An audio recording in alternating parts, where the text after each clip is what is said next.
At this church that we're at, it's basically five generations that are worshiping and come to church every Sunday and throughout the week. My focus is on young families and young professionals, as well as college students. And I work alongside and co-pastor with the young professionals pastor. And right now we're looking at what does it mean to be a disciple after COVID? And what does that look like to be a disciple within Bangkok? And how do we help form and how do we help think about formation of a disciple?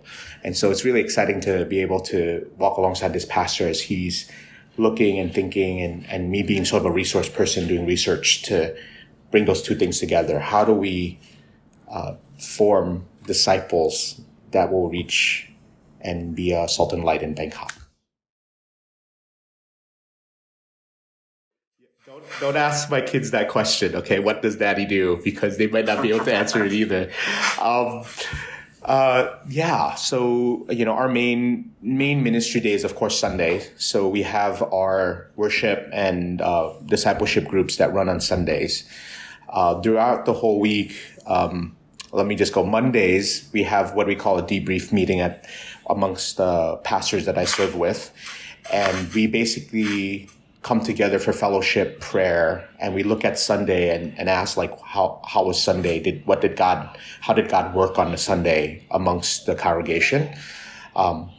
Then their day off is usually Tuesday. I usually spend my Tuesdays and my Wednesdays either meeting with other missionaries to think about projects that involve evangelism and discipleship, or I'm writing for my doctoral dissertation. I come back to church on Thursday for more meetings, and in the evening is prayer meeting. So it's a very long day. I get in at about 8 and leave at about 9 in the evening.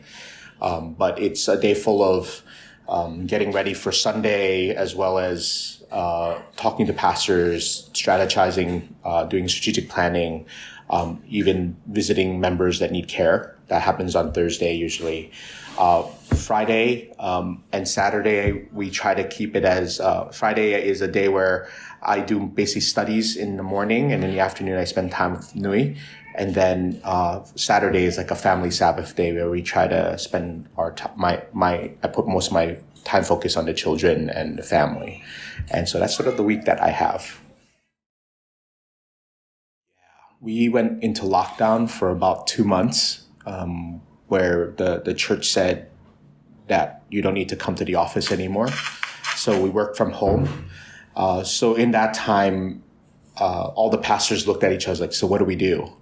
And the main message that came out was discipleship. So we began to think about, what does discipleship look like in the city? And I wanted to get my feet on the ground and really feel this out. So I asked the co-pastor to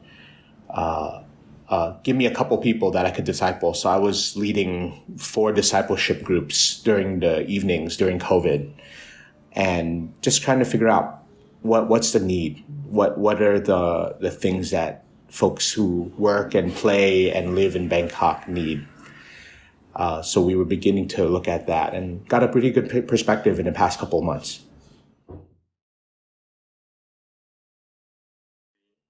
Yeah, I think one highlight was saying goodbye to our old church. We were involved with one church for the past 6 years.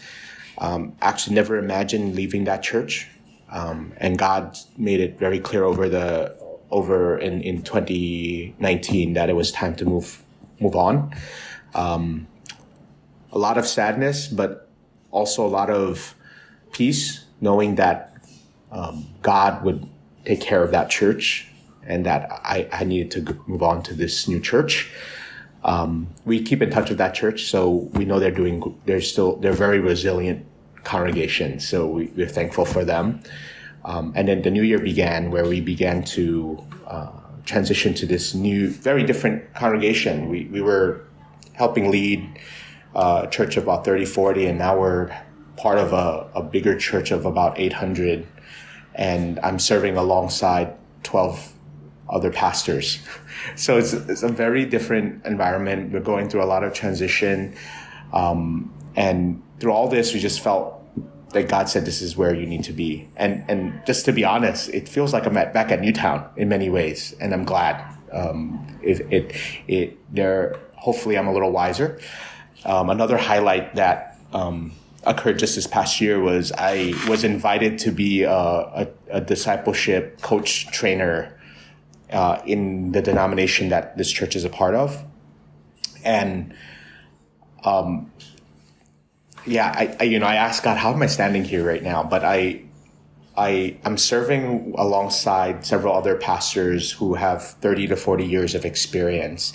The goal is to train pastors to be able to walk alongside other pastors.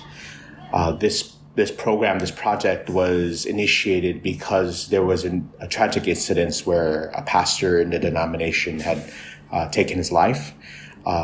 He was, from the surface, everyone felt that he was great and he was faithful and he was involved.